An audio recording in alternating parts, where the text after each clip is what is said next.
And thank you both. It's a pleasure to get to speak to you. Thank you. Um, yeah.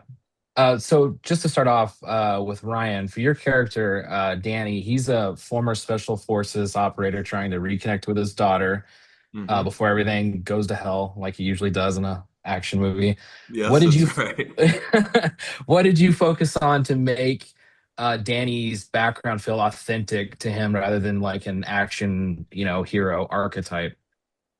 Yeah, I mean, there's a couple of aspects to that. Firstly, I've had a lot of tactical and military training based on other projects I've been involved with. I also come from a military family. And this was a challenge too because he's also kind of working without weaponry. Most of the action in this film from Danny's end is hand-to-hand combat or using traps of certain kinds. So it's a lot about his wit, his intelligence, his tactical awareness. We had great tech advisors to that end on set, to help me brush up on those things.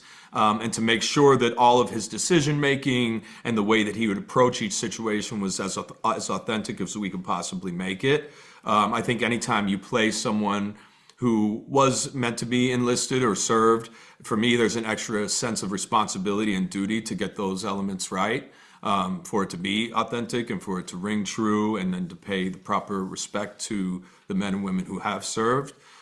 So that was a major point of focus for me leading up to the two movies. Oh, that's wonderful.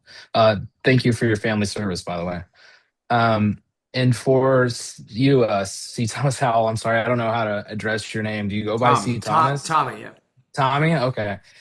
You've played a ton of awesome roles, soldiers, law enforcement, all kinds of morally gray characters. Where do you see Stanley sitting on that spectrum of characters, and how would he describe himself? I think the two characters have a lot in common, even though they're completely different. They're both fighting for, the people that they love And survival. and survival.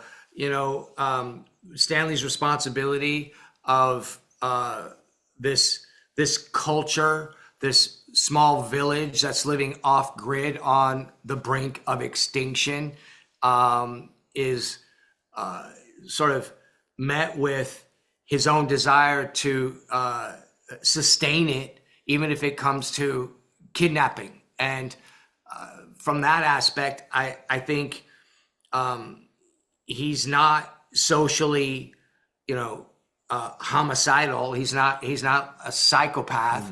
He's really approaching it from the good of the whole, even though it's a despicable act.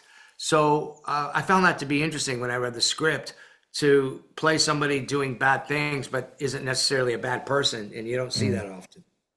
yeah, for sure. And you did a wonderful job. Thank you. Both of these films are very grounded, especially with like the violence and the action. It's very much like boots in the mud over like glossy action type movie. And I was just wondering for either of you or for both of you, how important was the realism to convey that violence and the tactics that are portrayed in the film? It's very important. The film, in that regard, feels kind of like a throwback to like a '70s movie. We thought about movies like Walking Tall or like the Death Mm, Wish movies with Charles Bronson, where it's a one man against impossible odds, which is the situation that Danny's in. And I think again, the fact that we sort of made a choice to eliminate gunplay for the most part draws that action closer. It's a lot more face to face. It's mano a mano at certain points. It's hand to hand. Um, you know, uh, Tommy's crew is working with bow and arrows quite a bit throughout it, but there's a rudimentary element to that that is fresh in its own way and unique. And we went hard. We had, like I said, an incredible stunt team. I got beat up quite a bit, slammed down onto the stone and rocks, jumping into icy cold water, along with Amelie, who plays Alex, my daughter, who did an incredible job. Um, I took on some bumps and bruises and some minor injuries, but I think you feel that when you watch the film, and that you get a sense of that authenticity, hopefully.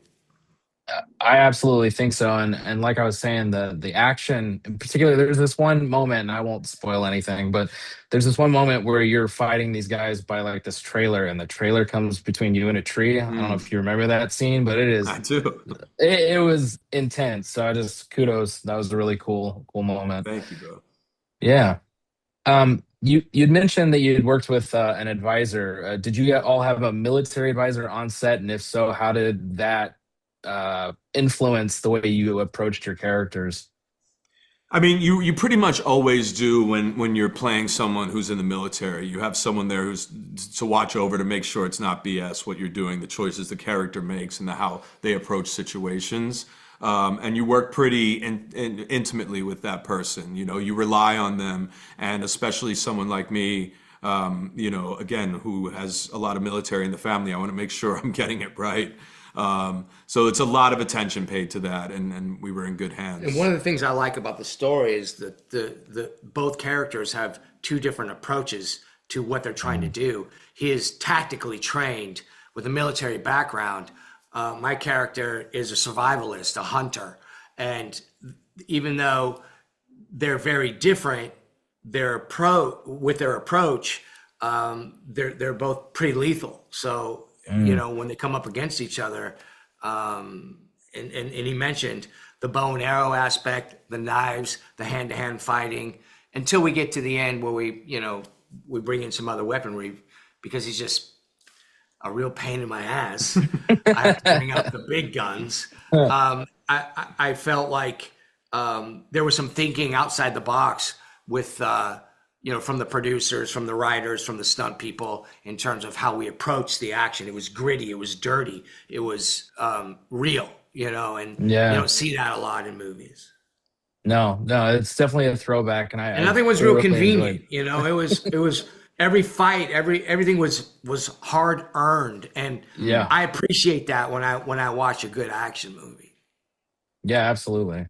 I see we're nearing the end of our time. So I was just, before I let you go, for my readers at military.com, is there one thing that you hope they take away from both these chapters of 1 Mile?